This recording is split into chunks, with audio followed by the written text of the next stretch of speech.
পুনৰ স্বাগতম। ক'ত গৈছিল বঙাইগাঁৱৰ 5 গৰাকী কৰোনা সংক্ৰমিত। বঙাইগাঁও জিলা প্ৰশাসনে প্ৰকাশ কৰিলে সংক্ৰমিত ট্ৰেভেল হিষ্ট্ৰী। মানিকপুৰৰ আফিয়া তবছুমৰ ট্ৰেভেল হিষ্ট্ৰী প্ৰকাশ পাইছে। 19 মাৰ্চৰ পুৱা 11 বজাত চাপৰত থকা ককা দেউতা জামালউদ্দিনৰ ঘৰলৈ তেওঁ গৈছিল। বিয়লি 4 বজাত বিজদি মছজিদত নামাজ পঢ়ি পুনৰ চাপৰলৈ ঘূৰি গৈছিল। 24 মাৰ্চলৈকে চাপৰত আছিল কিশোৰীগৰাকী। 24 মাৰ্চত বিয়লি 3 বজাত মানিকপুৰৰ ঘৰত আহিছিল। 7 এপ্ৰিলত জামালৰ গাত কৰোনা পজিটিভ ওলোৱাত পৰিয়ালটোক বঙাইগাঁও অসামৰিক চিকিৎসালয়ত ভৰ্তি কৰোৱা হয়। তাৰ পিছতে 14 দিন কোৱাৰেণ্টাইন কৰা হয়। 26 এপ্ৰিলত কিশোৰীগৰাকীৰ দেউতাক বিজদিলৈ গৈছিল বজাৰ কৰিবলৈ। 28 এপ্ৰিলত হোম কোৱাৰেণ্টাইনত থকা কিশোৰীগৰাকীৰ গাত কৰোনা পজিটিভ ধৰা পৰে। অভয়পুৰীৰ দীপক মল্লিকৰ ট্ৰেভেল হিষ্ট্ৰী এবাৰ ক'ব বিচাৰিছোঁ। 25 এপ্ৰিলত তেওঁ আমগুৰি MPHCত স্বাস্থ্য পৰীক্ষাৰ বাবে যায়। 25 এপ্ৰিলত অভয়পুৰীৰ হীৰাপাৰা আৰু ৰৌমাৰীত ব্যক্তিগত কামৰ বাবে যায়। 26 এপ্ৰিলত আমগুৰি নদীপাৰাৰ পৰা তৰমুজ ক্ৰয় কৰি অভয়পুৰী চহৰ, ঘিলাগুৰি, ইক্ৰাবাৰী, নয়াগাঁও, লালমাটি, দোৰামাৰীত বিক্ৰী কৰিবলৈ যায়। 28 এপ্ৰিলত পুনৰ আমগুৰি MPHCলৈ তেওঁ যায়। 28 এপ্ৰিলতেই আমগুৰিত একাংশ লোকৰ সৈতে তেওঁ লুডু খেলে। 29 এপ্ৰিলত আমগুৰিত একাংশ লোকৰ সৈতে তেওঁ ভাং সেৱন কৰে। 30 এপ্ৰিলত ব্যক্তিগত কামত গণেশপুৰ আৰু অভয়পুৰীত যায় লোকজনে। আৰু সিদিনাই কৰোনা পজিটিভ ধৰা পৰে। চাপ্ৰাকাটাৰ অনুপম ঠাকুৰীয়াৰ ট্ৰেভেল হিষ্ট্ৰী ক'ব বিচাৰিছোঁ। অনুপম ঠাকুৰীয়া এজন স্বাস্থ্যকৰ্মী আৰু চাপ্ৰাকাটাত এজন সতীৰ্থৰ সৈতে ভাড়াঘৰত থাকে। 24 এপ্ৰিলত নিজৰ কৰ্তব্য পালন কৰি তেওঁ বিভিন্ন স্থানলৈ গৈছিল। 25 এপ্ৰিলত বীৰঝৰা চাহ বাগিচাত তেওঁ যায়। তাৰ পৰা আহি বঙাইগাঁও ASTCৰ ওচৰৰ ATMৰ পৰা টকা উলিয়ায়। তাৰপিছতে নিজৰ কৰ্তব্য পালন কৰি স্বাস্থ্যকৰ্মীজনে নয়াপাৰা, পোপৰাগাঁও, ৰাভাপাৰা, পুৰণিপাৰা, খৰিজা, দোলাইগাঁও, ভৰিয়াকাটা, নয়াপাৰা, দ্বিতীয় খণ্ড আদিত সঘনাই গৈছিল। তাৰোপৰি চাপ্ৰাকাটা ৰেলগেটৰ তাত থকা দোকান আৰু চাহ দোকানতো গৈছিল। 30 এপ্ৰিলত ঠাকুৰীয়াৰ গাত কৰোনা পজিটিভ ধৰা পৰে। শ্বহীদ বেদীৰ ববিতা বাজপৰৰ ট্ৰেভেল হিষ্ট্ৰী এবাৰ ক'ব বিচাৰিছোঁ। ববিতা বাজপৰ এগৰাকী স্বাস্থ্যকৰ্মী। 1 এপ্ৰিলৰ পৰা 7 এপ্ৰিললৈকে ববিতাই বৰপাৰা পাহাৰতলীত থকা বন্ধুৰ ঘৰত গৈছিল। 11 এপ্ৰিলত মায়াপুৰীত থকা ATMত গৈছিল। 16 এপ্ৰিলৰ পৰা 30 এপ্ৰিললৈকে 4জন বন্ধুক লগ কৰিছিল। 18 এপ্ৰিলৰ পৰা 29 এপ্ৰিললৈ ববিতাই 8 গৰাকী ব্যক্তিক লগ কৰিছিল আৰু বঙাইগাঁও ব্লক PHC কোৱাৰ্টাৰ কলনীত এগৰাকী ব্যক্তিৰ ঘৰত চুলি কটাবলৈ গৈছিল। ভাকাৰী ভিটাৰ মীনা বিশ্বকৰ্মাৰ ট্ৰেভেল হিষ্ট্ৰী ক'ব বিচাৰিছোঁ। 20 মাৰ্চত মুম্বাইৰ পৰা অসমলৈ লোকমান্য তিলক এক্সপ্ৰেছ যোগে তেওঁ আহিছিল। 19 এপ্ৰিলত বীৰঝৰা চাহ বাগিচাত গৈছিল আৰু আলহীৰ ঘৰত এক নিশা কটাইছিল। 20 এপ্ৰিলত ভাকৰাভিটা ঘৰলৈ তেওঁ উভতি আহিছিল। 21 এপ্ৰিলত সৰভোগত গৈ সিদিনাই উভতি আহিছিল। 25 এপ্ৰিলত সামান্য জ্বৰ কাহ হোৱাত আবেলি 4 বজাত বঙাইগাঁও ৰেলৱে হস্পিটেলত যায় যদিও তাৰ পৰা চিকিৎসকে বঙাইগাঁও অসামৰিক চিকিৎসালয়লৈ তেওঁক প্ৰেৰণ কৰে। তাৰপাছত 27 এপ্ৰিলত ৰোগীগৰাকী সৰভোগৰ SBIত যায় আৰু ঘূৰি আহি চাপাগুৰিত অচিনাক্ত বাহনৰ পৰা নামে। এই 5 গৰাকী কৰোনা আক্ৰান্ত ব্যক্তিৰ লগত যদি উল্লেখিত সময়ত কোনো লোক সংস্পৰ্শত আহিছিল তেন্তে 0364231171 আৰু 7086793507 এই নম্বৰত যোগাযোগ কৰিবলৈ বঙাইগাঁও জিলা প্ৰশাসনে অনুৰোধ জনাইছে।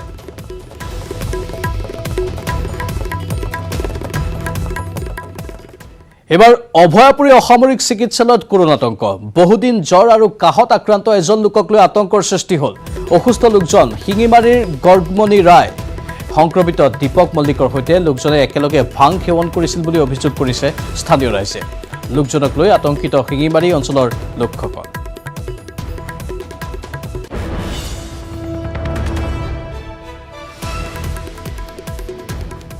ইয়াৰ মাজতেই কৰোনাৰ বিৰুদ্ধে যুঁজখনত ইজৰাইলৰ সফলতাৰ দাবী।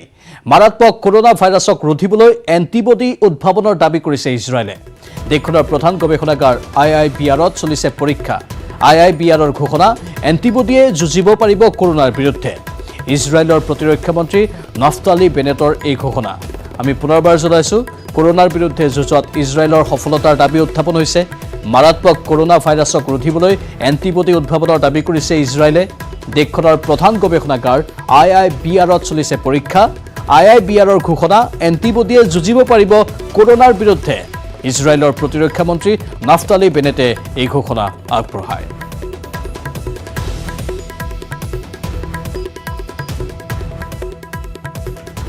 ইয়াৰ মাজতে মানৱ শৰীৰত কৰোনা প্ৰতিষেধকৰ পৰীক্ষণ আমেৰিকাত আৰম্ভ হৈছে কৰোনা প্ৰতিষেধকৰ পৰীক্ষণ মাৰ্কিন বিজ্ঞানী পিফাইজাৰে উদ্ভাৱন কৰিছে এই প্ৰতিষেধক পিফাইজাৰক সহায় কৰিছে বায়োটেক নামৰ এক সংস্থাই অৱশ্যে কৰোনা প্ৰতিৰোধৰ ক্ষেত্ৰত এই প্ৰতিষেধক কিমান ফলপ্ৰসূ হয় সেয়া এতিয়াও নিশ্চিত হোৱা নাই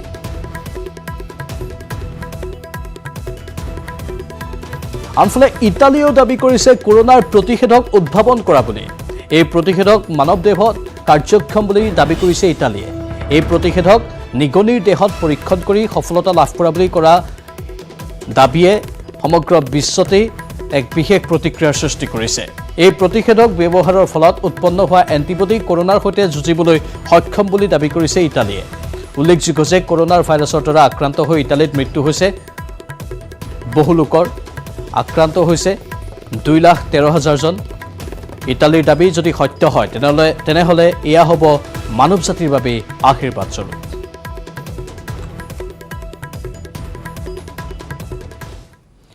কৰোনা সংক্ৰমণ সন্দৰ্ভত শেহতীয়া পৰিস্থিতিৰ বুজ লোৱাৰ উদ্দেশ্যে আজি অসম বংগ সীমান্তৰ শ্ৰীৰামপুৰত উপস্থিত হ'ল মুখ্যমন্ত্ৰী সৰ্বানন্দ সোণোৱাল বহিৰাজ্যৰ পৰা অহাসকলৰ স্বাস্থ্য পৰীক্ষাৰ বুজ লয় মুখ্যমন্ত্ৰীগৰাকীয়ে ধুবুৰী কোকৰাঝাৰৰ আৰক্ষী অধীক্ষক আৰু জিলা উপায়ুক্তৰেও এক ৰুদ্ধদ্বাৰ বৈঠকত মিলিত হয় মুখ্যমন্ত্ৰীগৰাকী পৰিবহণ বিভাগ সীমা সুৰক্ষা বলৰ সৈতে মত বিনিময় কৰে মুখ্যমন্ত্ৰীয়ে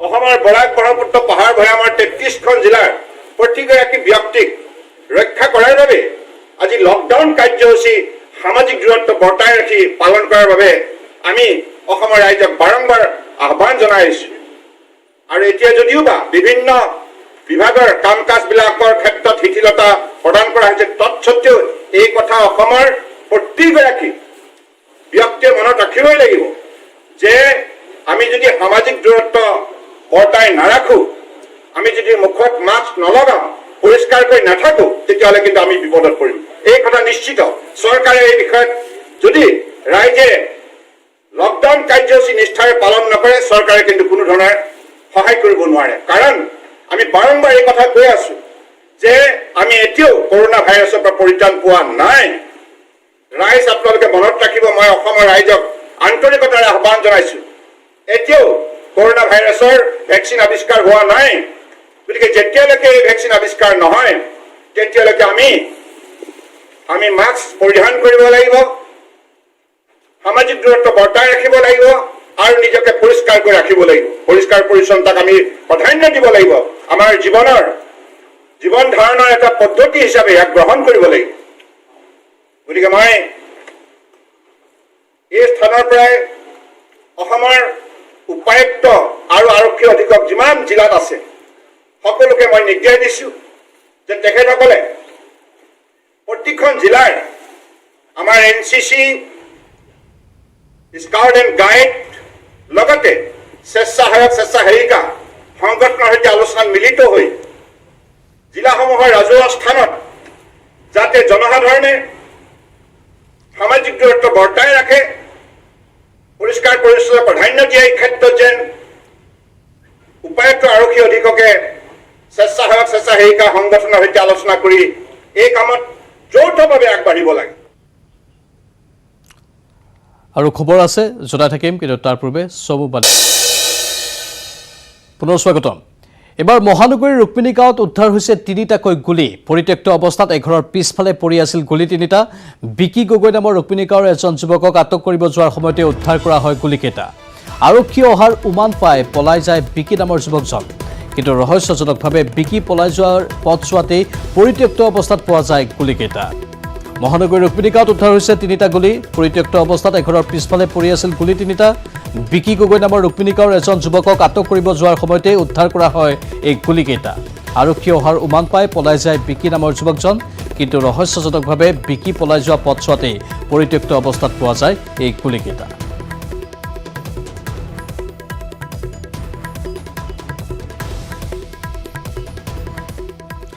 44 জনলৈ বৃদ্ধি পাইছে অসমত কৰোনা সংক্ৰমিত লোকৰ সংখ্যা কোকৰাঝাৰ আৰু গোৱালপাৰাত নতুনকৈ সংক্ৰমিত হ'ল 2জন বিটিএডিত নতুনকৈ সংক্ৰমিত হৈছে কৰোনা সংক্ৰমিত কোকৰাঝাৰৰ শ্ৰীৰামপুৰৰ সমীপৰ বল্লমগুৰিৰ 18 বছৰীয়া যুৱক হাছান আলী শ্বেখ অৰেঞ্জ জোন গোৱালপাৰা জিলাৰ ভাটিপাৰাত সংক্ৰমিত 47 বছৰীয়া জালালুদ্দিন।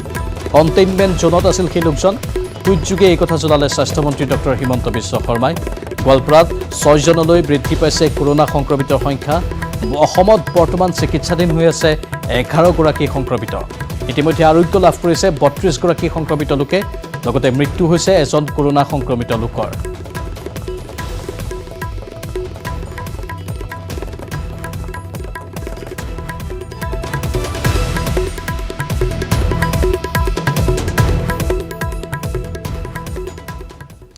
আনফালে 1694 জনলৈ বৃদ্ধি পাইছে ভাৰতত কৰোনাত মৃতকৰ সংখ্যা। ভাৰতত 24 ঘণ্টাত 126 গৰাকী লোকৰ মৃত্যু হৈছে। মঙলবাৰে পুৱা 8 বজালৈ মৃত্যু হৈছে 1568 গৰাকীৰ। 15 ঘণ্টাত ভাৰতত 111 গৰাকী সংক্ৰমিতৰ মৃত্যু হৈছে। মহাৰাষ্ট্ৰত সৰ্বাধিক 617 গৰাকী লোকৰ মৃত্যু হৈছে। ভাৰতত সংক্ৰমিত আন 49,391 গৰাকী লোক।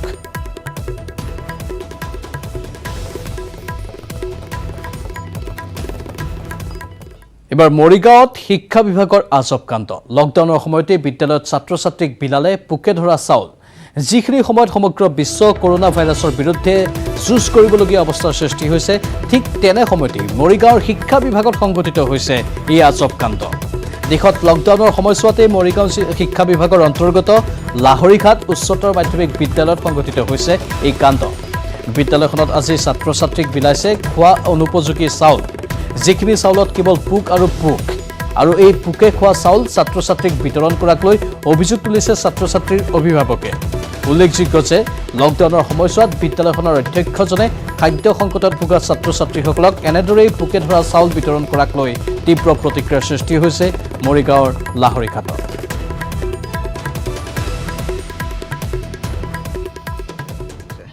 14 কেজি টিংলি মাপি পেলাই দিছে, জোখা নাই। টিংলি মাপি চাই কোনে ছাৰে কৈছিলোঁ 14 কেজি। কোন ছাৰে দিছে এইটো? ছাৰৰ নামটো আমি নাজানো।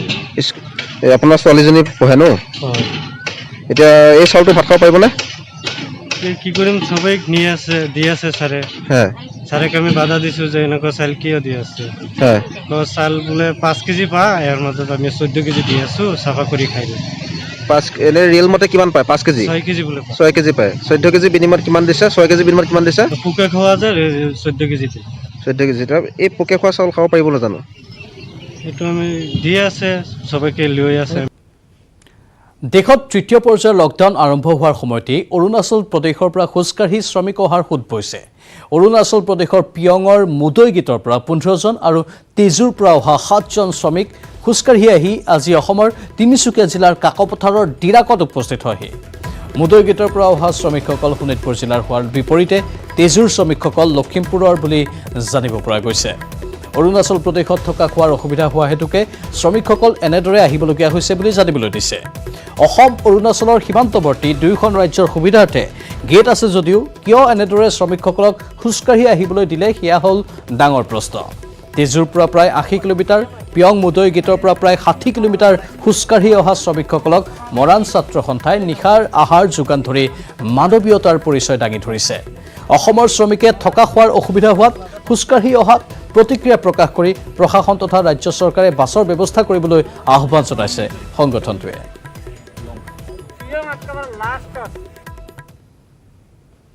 অৰুণাচলৰ পৰা প্ৰায় প্ৰথম গ্ৰুপত আমি 15 জন লগ পালোঁ। তাৰপিছত দ্বিতীয়বাৰত আমি 7 জন লগ পালোঁ। যি 15 জন আহিছিলে 15 জন মুদৈমুখৰ পৰা আহি আছিলে আৰু 7 জন আহিছিলে আমাৰ তেজুৰ পৰা। এতিয়া কথা হ'ল এই মানুহকেইজনক আমি আমাৰ মৰাণ ছাত্ৰ সন্থা এটাত লৈ আমি সিহঁতক প্ৰত্যক্ষ কৰিলোঁ আৰু প্ৰত্যক্ষ কৰি আমি স্থানীয় আৰক্ষী কাকপথাৰ থানালৈ আমি যোগাযোগ কৰিলোঁ। ডিৰাক চাৰিআলিত যিটো আমাৰ আউটপোষ্ট আছে, আউটপোষ্টত থকা ব্যৱস্থা সিহঁতে কৰিছে আৰু আমিও মৰাণ ছাত্ৰ সন্থাৰ ফালৰ পৰা তেখেতলোকক আজি ৰাতিটোৰ কাৰণে আমি খোৱা ব্যৱস্থা কৰিছোঁ আৰু সিহঁতক আমি থকা ব্যৱস্থাৰ কাৰণে আৰু সিহঁতক কোৱাৰেণ্টাইন কৰি আমাৰ মেডিকেলৰ ব্যৱস্থা কৰিবৰ কাৰণে আমি চিন্তা চৰ্চা কৰি আমি যোগাযোগ কৰি আছোঁ আৰু সিহঁতক আজি ৰাতিটোৰ কাৰণে আমি খোৱাৰ ব্যৱস্থা কৰিছোঁ। ভুৱা ফেচবুক একাউণ্টৰ জৰিয়তে বিতৰ্কিত পোষ্ট দিয়া যুৱকক অৱশেষত গ্ৰেপ্তাৰ কৰা হৈছে। গোৱালপাৰাৰ ধূপধৰা আৰক্ষীৰ জালত পৰিছে হোজাইৰ যুৱক। ধৃত যুৱকজন লংকাৰ ইছলাম বস্তিৰ আমজাদ হুছেইন। ফেচবুকত দিছিল উগ্ৰ সাম্প্ৰদায়িক অশ্লীল পোষ্ট। আমজাদ শৰ্মা নামৰ এক ভুৱা ফেচবুক একাউণ্ট খুলিছিল তেওঁ। ধূপধৰাৰ হাঁহচৰা বৰীত আইতাকৰ ঘৰত থাকে যুৱকজন।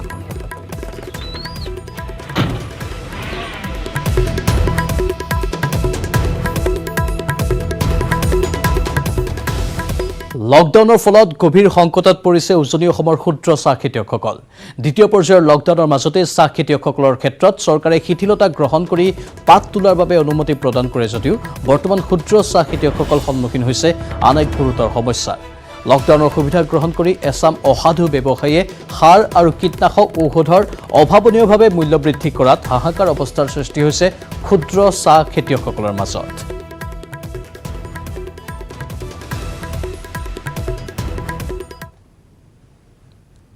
দৰৱটো মাৰিব পৰা নাই আৰু মানে ধৰক আৰু সাৰ এইবিলাক জাতীয় এইবিলাকো দিব পৰা নাই। সেইটো ক্ষেত্ৰতে বহুত মানে অসুবিধা হৈছে আৰু এইবিলাক যদি দিয়া নহয় তেনেকৈতো এতিয়া বহুতখিনি আৰু অসুবিধা হ'ব। নিদিলে মানেতো বাগানৰ পাত চাতটো নোলাব ন। প্ৰথম কলমখিনিতো মৰা হ'ল, বাগান কাটি দিয়া হ'ল। ছেকেণ্ড পৰ্যায়ৰ পাত যিটো পোখা মাৰিছে সেইখিনি আমি উচিত মূল্য পাব লাগে আৰু যিহেতু সাৰৰ দাম অত্যাধিক বাঢ়ি গৈছে সেই বিষয়ত চকু দিব লাগে। ইউৰিয়া MOP DAP চবৰে দাম ধৰক 200-300কৈ বাঢ়ি গৈছে, য'ত ইউৰিয়া দাম হ'ব লাগে প্ৰায় 260 টকাৰ পৰা 80 টকা বা 320 টকা তালৈকে কৈছোঁ। আমি এতিয়া 480 টকা 500 টকা পৰ্যন্ত কিনিবলগীয়া হৈছে। অসম চৰকাৰক তাকে আমি অনুৰোধ জনাব বিচাৰিছোঁ যে যিহেতু ক্ষুদ্ৰ চাহ খেতিয়কসকলে যিহেতু বহুত কলম কৰি দিবলগীয়া হ'ল, বাগানৰ বহুত ক্ষতি হ'ল, তেখেতলোকক পাৰিলে অলপ সহায় আগবঢ়াবৰ কাৰণে মই অনুৰোধ জনাইছোঁ। সোমবাৰৰ পৰা দেশত চলিছে তৃতীয় পৰ্যায়ৰ লকডাউন। প্ৰথম পৰ্যায়ৰ লকডাউনৰ সময়ছোৱাৰ পৰাই আৰ্তজনক সহায় আগবঢ়াই আহিছে গুৱাহাটীৰ ব্যৱসায়ী বিমল নাহাতাই। 40টা দিনত ব্যক্তিজনে 25,000ৰো অধিক লোকক প্ৰদান কৰি আহিছে এমুঠি অন্ন।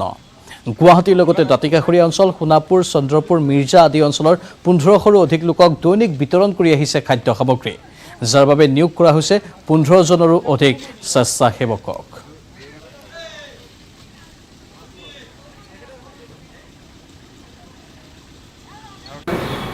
पूरा गुवाहाटी अमीनगांव, धारापुर, उलुबाड़ी, रियाबाड़ी, विष्णुपुर, तारपिছত मालीगांव रेलवे स्टेशन, पटन बाजार बस स्टैंड प्राय सब जगह गुवाहाटी कवर करिছোঁ।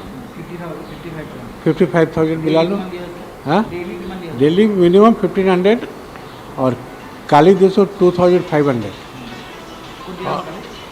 काली अमीनगांव और रेशन किट अबाउट 1000 डिस्ट्रीब्यूट কৰিছোঁ। প্ৰেছ ক্লাবত भी আমি দিছোঁ 200 মান। আগলৈ যদি লকডাউন হয় আকৌ তেতিয়াহ'লে দিম। বেলেগ কাৰ্যত আমি ধৰ্মৰ কাম কৰি থাকোঁ। সামাজিক সেৱা আমাৰ উত্থান। আমাৰ গুৰু কয় গুৰু মানুহ ভোকা থাকিব নালাগে, সেইকাৰণে আমি এইটো চব কাম কৰি আছোঁ। সোমবাৰৰ পৰা দেশত চলিছে তৃতীয় পৰ্যায়ৰ লকডাউন। প্ৰথম পৰ্যায়ৰ লকডাউনৰ সময়ছোৱাৰ পৰাই আৰ্তজনক সহায় আগবঢ়াই আহিছে গুৱাহাটীৰ ব্যৱসায়ী বিমল নাহাতাই। ইতিমধ্যে আমি জনাইছোঁ তেওঁ কি পদক্ষেপ গ্ৰহণ কৰিলে আৰু বহু স্থানত তেওঁ এই উদ্যোগ গ্ৰহণ কৰি সহায় কৰিছে। ইফালে হাওৰাঘাটৰ এজন বিশেষ ব্যক্তিৰ কথা আমি ক'ব বিচাৰিছোঁ, নাম উত্তম মালাকাৰ। হাওৰাঘাটৰ এটা অটোমোবাইল প্ৰতিষ্ঠানৰ সৈতে জড়িত ব্যক্তিজনে লকডাউনৰ সময়ছোৱাত দেখুৱালে মহানুভৱতাৰ অনন্য নিদৰ্শন। এয়া উত্তম মালাকাৰ। তেওঁ এনেধৰণেই নিজৰ দায়িত্ব পালন কৰিছে। লকডাউনৰ বাবে সৰ্বত্ৰ যিহেতু বন্ধ দোকান পোহাৰ, যাৰ বাবে সকলোৰে সুৰক্ষাৰ হেতু ৰাজপথত দিনে নিশাই ব্যস্ত হৈ আছে আৰক্ষীৰ জোৱানসকল আৰু তেওঁলোকক সময়মতে যাতে খাদ্য সামগ্ৰী যোগান ধৰিব পাৰি তাৰ বাবে এই যুৱকজনে ব্যৱস্থা গ্ৰহণ কৰিছে। চাহ হেতুপি খাবলৈকো আৰক্ষীৰ লোকসকলৰ বাবে হৈ পৰিছে এটা দুৰীহ কাম। এনে জটিল সময়তেই হাওৰাঘাটৰ উত্তম মালাকাৰ নামৰ লোকজনে নিতৌ ঘৰতে চাহ প্ৰস্তুত কৰি ৰাজপথত কৰ্তব্যত নিয়োজিত হৈ থকা আৰক্ষী জোৱানসকলক বিনামূল্যে যোগান ধৰিছে চাহ বিস্কুট, যাৰ বাবে হাওৰাঘাট পৌৰসভাই উত্তম মালাকাৰ নামৰ এই লোকজনক মঙলবাৰে এখন ফুলাম গামোচাৰে সম্বৰ্ধনা জনাই এনে মহৎ কামৰ শলাগ লয়। সাম্প্ৰতিক যি পৰিস্থিতি কৰোনা ভাইৰাছৰ, এই লকডাউনৰ মাজত আমাৰ হাওৰাঘাট নগৰ অঞ্চলত যি পুলিচ প্ৰশাসনে আমাক যি সহায় সহযোগ আগবঢ়াই আছে, পুলিচ প্ৰশাসনে তেখেতসকলক চাহ জলপানেৰে আমাৰ আতিথ্য কৰি থকা উত্তম মালাকাৰলৈ আমি পৌৰসভাৰ তৰফৰ পৰা আন্তৰিক শুভেচ্ছা আৰু ধন্যবাদ জ্ঞাপন কৰিছোঁ। এই মুহূৰ্তৰ ব্ৰেকিং নিউজ। অসমৰ চাহ উদ্যোগৰ 600 কোটি টকাৰ লোকচান হৈছে। লকডাউনৰ বাবে এই বৃহৎ ক্ষতি হৈছে চাহ উদ্যোগৰ। সমগ্ৰ ভাৰতত 1000 কোটি টকাৰ লোকচান হৈছে। 2019 চনত ভাৰতত উৎপাদন হৈছিল 715.49 মিলিয়ন কেজি চাহ। ইয়াৰে অসমত উৎপাদন হৈছিল 52% চাহ। ৰাজ্যত খোলা হৈছে 783খন চাহ বাগিচা। বাগিচাত কৰ্মৰত 11,33,000 লোক। কিন্তু এইবাৰ লাভৰ পৰিমাণটো বাদেই চৌদিশৰ পৰা যেন শোচনীয় অৱস্থা চাহ উদ্যোগীসকলৰ। অসমৰ চাহ উদ্যোগৰ 600 কোটি টকাৰ লোকচান হৈছে। লকডাউনৰ বাবে এই বৃহৎ ক্ষতি হৈছে চাহ উদ্যোগৰ। সমগ্ৰ ভাৰতত 1000 কোটি টকাৰ লোকচান হৈছে। 2019 চনত ভাৰতত উৎপাদন হৈছিল 715.49 মিলিয়ন কেজি চাহ। ইয়াৰে অসমত উৎপাদন হৈছিল 52% চাহ। অৰ্থাৎ সমগ্ৰ ভাৰতবৰ্ষৰ ভিতৰতে অসমত চাহ উৎপাদন অধিক হয়। কিন্তু এতিয়া এই চাহ উদ্যোগটো লোকচানৰ কৰাহত পৰিছে লকডাউনৰ বাবে।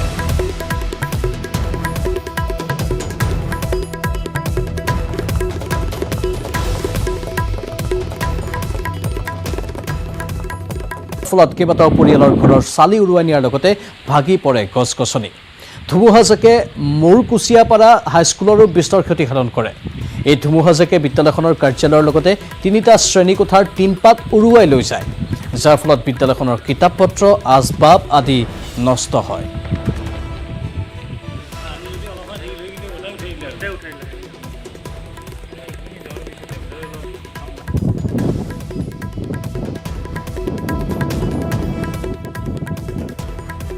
টিনপাত সহ অফিচ ৰুমৰো এটা ছাইড আৰু যিখিনি অফিচে আচবাব আছে কমপ্লিট তাৰমানে ব্যৱহাৰৰ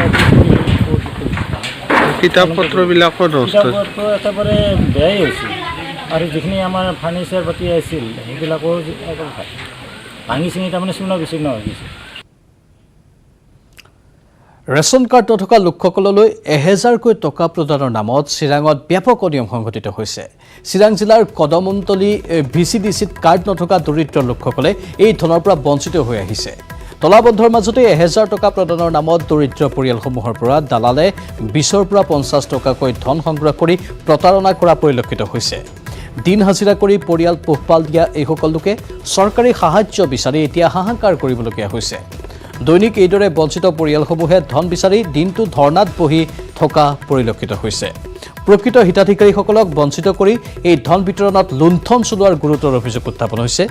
VCDCখনত চৰকাৰী সাহায্য বিতৰণত সংঘটিত দুৰ্নীতিৰ তদন্তৰ লগতে দুখীয়া দৰিদ্ৰ লোকসকলক চৰকাৰী সাহায্যৰ ধন প্ৰদান কৰাৰ বাবে সকলোৱে আহ্বান জনাইছে।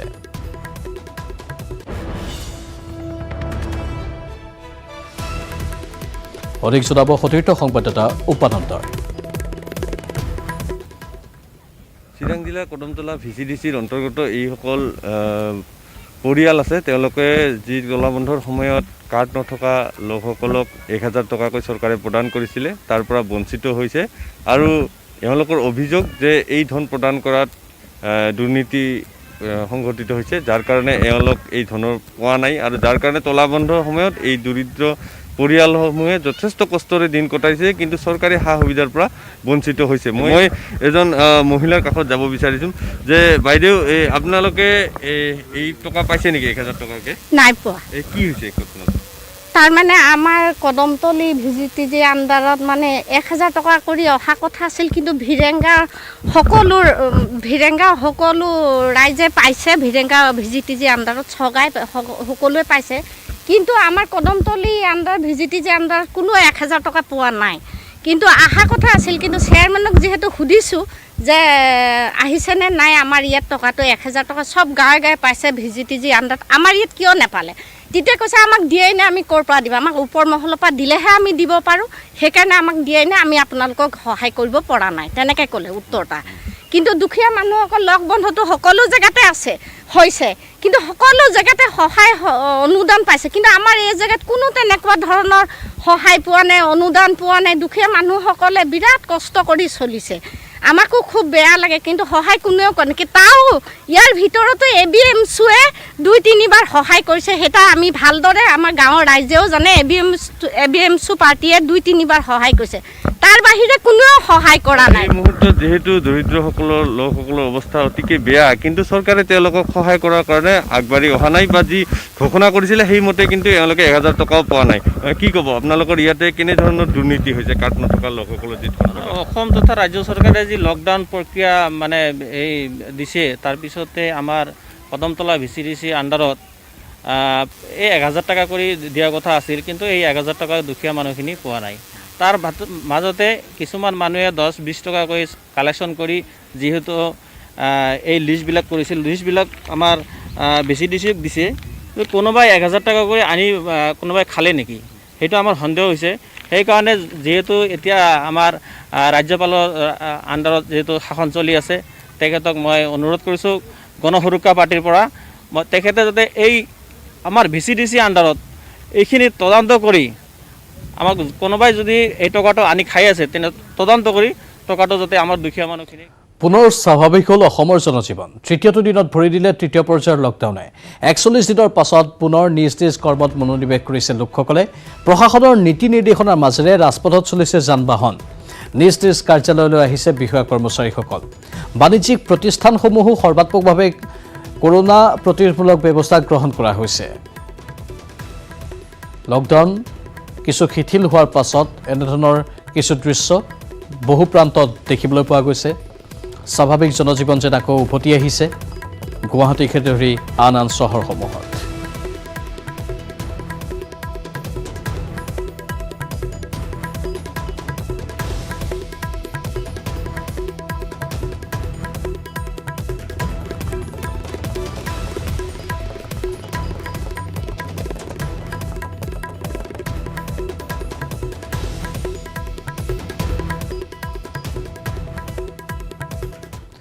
এবাৰ সৌৰসজাত মন্ত্ৰী ডক্টৰ হিমন্ত বিশ্ব শৰ্মা। ৰাজ্যৰ মুঠ 5টা স্থানত কোৱাৰেণ্টাইনৰ ব্যৱস্থা কৰা হৈছে। নামনিলৈ অহা লোকক ৰখা হ'ব কোকৰাঝাৰত। তেজপুৰত কোৱাৰেণ্টাইন কৰা হ'ব পশ্চিম অসমৰ লোকক। উজনি অসমৰ লোকক ৰখা হ'ব যোৰহাটত। গুৱাহাটীত কোৱাৰেণ্টাইন হ'ব মধ্য অসমৰ লোক। বৰাকৰ শিলচৰত হ'ব কোৱাৰেণ্টাইন চেণ্টাৰ। এতিয়াৰে পৰা ৱাৰ ৰুম হ'ব সৰুসজাই ষ্টেডিয়াম। আমি পুনৰ জনাইছোঁ সৌৰসজাত মন্ত্ৰী ডক্টৰ হিমন্ত বিশ্ব শৰ্মা। ৰাজ্যৰ মুঠ 5টা স্থানত কোৱাৰেণ্টাইনৰ ব্যৱস্থা লোৱা হৈছে। নামনিলৈ অহা লোকক ৰখা হ'ব কোকৰাঝাৰত। তেজপুৰত কোৱাৰেণ্টাইন কৰা হ'ব আন একাংশ লোকক। উজনি অসমৰ লোকক ৰখা হ'ব যোৰহাটত। গুৱাহাটীত কোৱাৰেণ্টাইন কৰা হ'ব মধ্য অসমৰ লোকক। বৰাকৰ শিলচৰত হ'ব কোৱাৰেণ্টাইন চেণ্টাৰ। আৰু এতিয়াৰে পৰা ৱাৰ ৰুম হ'ব সৰুসজাই ষ্টেডিয়াম।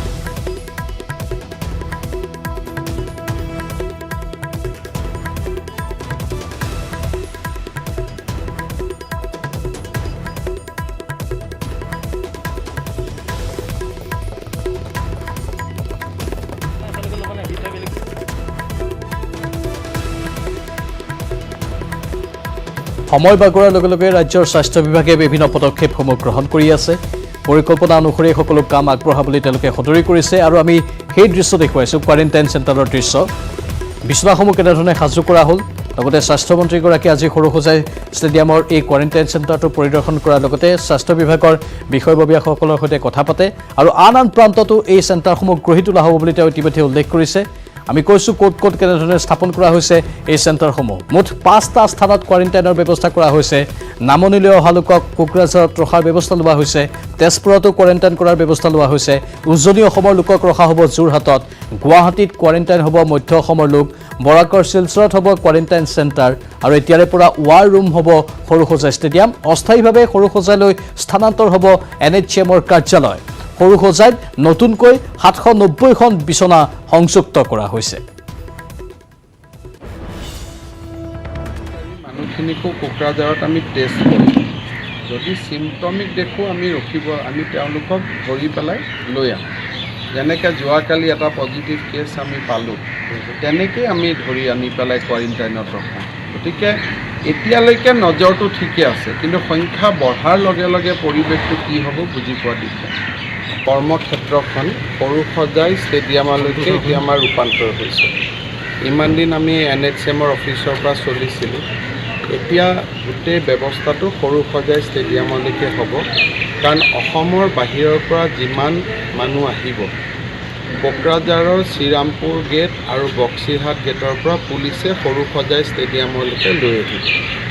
সৰুসজাই ষ্টেডিয়ামত তেওঁলোকক প্ৰাৰম্ভিক চোৱাৰ পিছত যিসকলৰ গাত চিমটম আছে বা যিসকল ৰেড জোনৰ পৰা আহিছে, তেওঁলোকক আমি হয় সৰুসজাই ষ্টেডিয়ামত আমি ইয়াতে তেওঁলোকক ৰাখিম, নহ'লে আমি কিছু বাজেট হোটেলৰ ব্যৱস্থা কৰিছোঁ, তাতে তেওঁলোক থাকিব।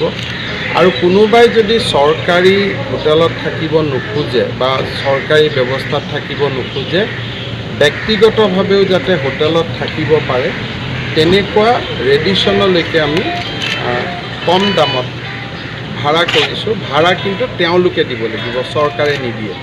তেওঁলোকে এটা ৰাতিপুৱা ডিনাৰ পাব, ৰাতিপুৱা ব্ৰেকফাষ্ট পাব, আবেলি লাঞ্চ পাব, গধূলি ডিনাৰ পাব। কিন্তু গোটেই কনচেশ্যন মূল্যত আমি যিহেতু গভৰ্ণমেণ্টে মাজত সোমাই ঠিক কৰি দিছোঁ। তাৰপিছত তেওঁলোকৰ চেম্পল আমি ল'ম অহাৰ লগে লগে। যিসকলৰ নিগেটিভ ওলাব তেওঁলোকক আমি হোম কোৱাৰেণ্টাইনলৈকে পঠাই দিম, আৰু যাৰ পজিটিভ ওলাব তেওঁক লগে লগে আমি ইয়াৰ পৰা হস্পিটেললৈকে লৈ যাম। আমি প্ৰায় 2000 চৰকাৰী একমডেশ্যন ৰেডি কৰিছোঁ, তাৰে সৰু সজাইত 790টা, আৰু নিজাকৈ টকা দি থাকিব পৰা আৰু 1000 ৰুম আমি ৰেডি কৰিছোঁ। ইয়াৰ লগে লগে অহা পৰহিৰ পৰা আমি চেষ্টা কৰিছোঁ যে এনেকুৱা এটা কেম্প এটা কোকৰাঝাৰত আৰম্ভ হ'ব। নামনি অসমৰ জিলাৰ মানুহ তাতে ৰখি যাব, মধ্য অসম গুৱাহাটীত আহিব, উজনিৰ কাৰণেও যোৰহাটত এনেকুৱা এটা আমি ব্যৱস্থা কৰি আছোঁ, আৰু বৰাক ভেলীৰ কাৰণে শিলচৰত, উত্তৰ অসমৰ কাৰণে তেজপুৰত।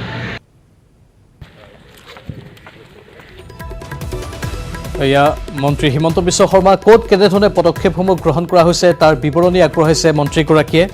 ৰাজ্য চৰকাৰে অতি সূক্ষ্মভাৱে সকলো বিষয় চোৱা চিতা কৰি আছে। স্বাস্থ্য বিভাগৰ কৰ্মীসকলেও ব্যস্ত হৈ আছে।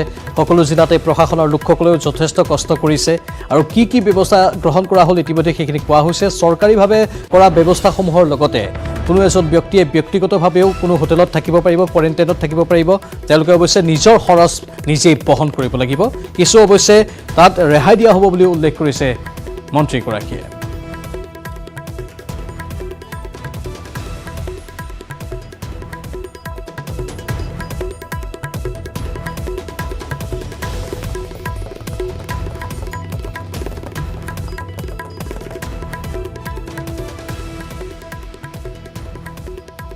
সৰুসজাইত এয়া মন্ত্ৰী ডক্টৰ হিমন্ত বিশ্ব শৰ্মা। ৰাজ্যৰ মুঠ 5টা স্থানত কোৱাৰেণ্টাইনৰ ব্যৱস্থাৰ কথা তেওঁ উল্লেখ কৰিছে। কোকৰাঝাৰত কোৱাৰেণ্টাইন চেণ্টাৰ, তেজপুৰত কোৱাৰেণ্টাইন চেণ্টাৰ, যোৰহাটত কোৱাৰেণ্টাইন চেণ্টাৰ, লগতে গুৱাহাটীত কোৱাৰেণ্টাইন চেণ্টাৰৰ কথা তেওঁ উল্লেখ কৰিছে। ইফালে বৰাকৰ শিলচৰতো কোৱাৰেণ্টাইন চেণ্টাৰৰ কথা তেওঁ কৈছে, আৰু ব্যক্তিগতভাৱে হোটেল, কম খৰচত কোৱাৰেণ্টাইনৰ ব্যৱস্থা তাত হ'ব এই কথাও কৈছে। আৰু এতিয়াৰে পৰা ৱাৰ ৰুম হ'ব সৰুসজাই ষ্টেডিয়াম।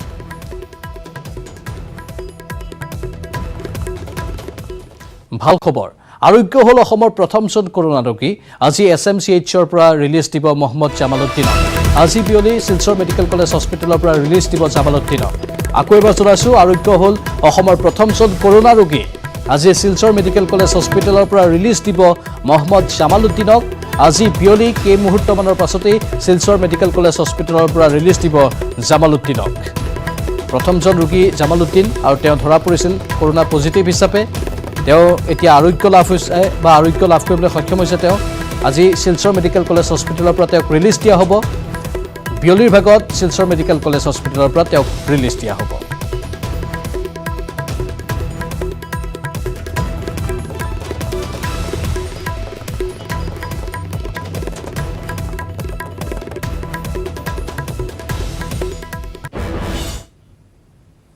এয়া আছিল আজিৰ বিয়লিৰ হেডলাইনছ। নমস্কাৰ।